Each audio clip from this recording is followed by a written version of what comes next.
warahmatullahi wabarakatuh. Waalaikumsalam warahmatullahi wabarakatuh.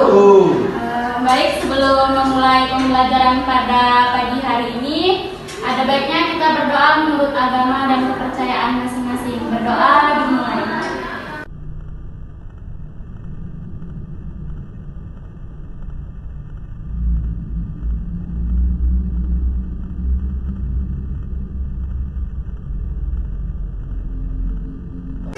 Doa selesai. Baik, pertemuan hari ini kita akan membahas mengenai struktur dan masalah kependudukan.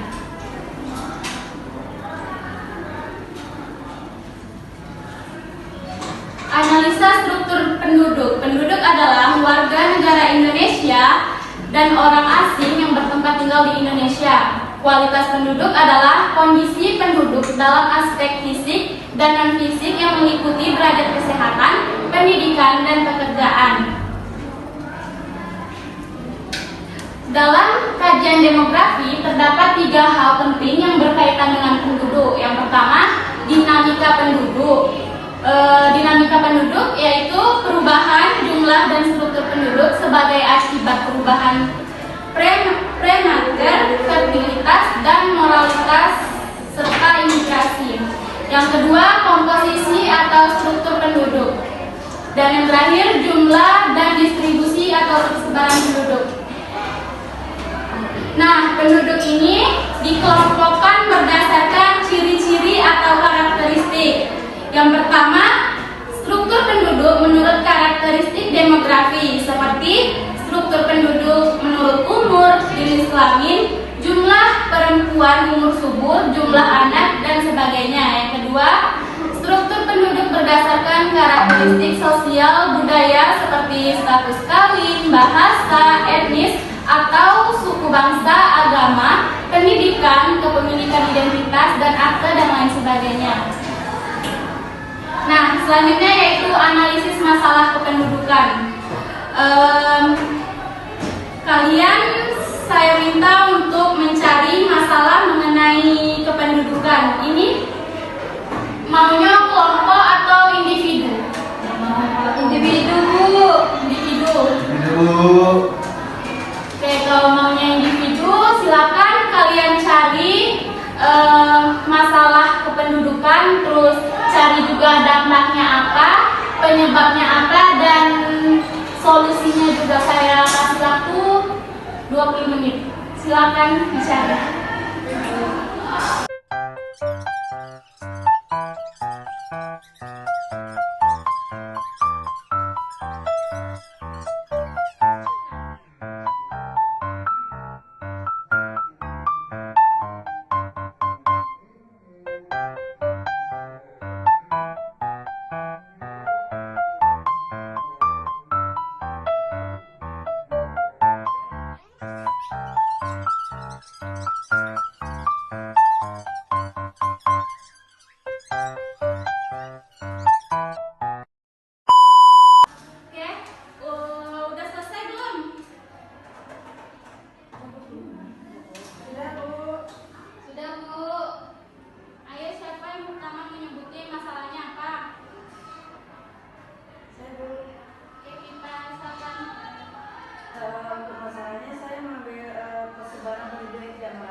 persebaran dan komposisi penduduk. Struktur penduduk ini juga selalu berubah-ubah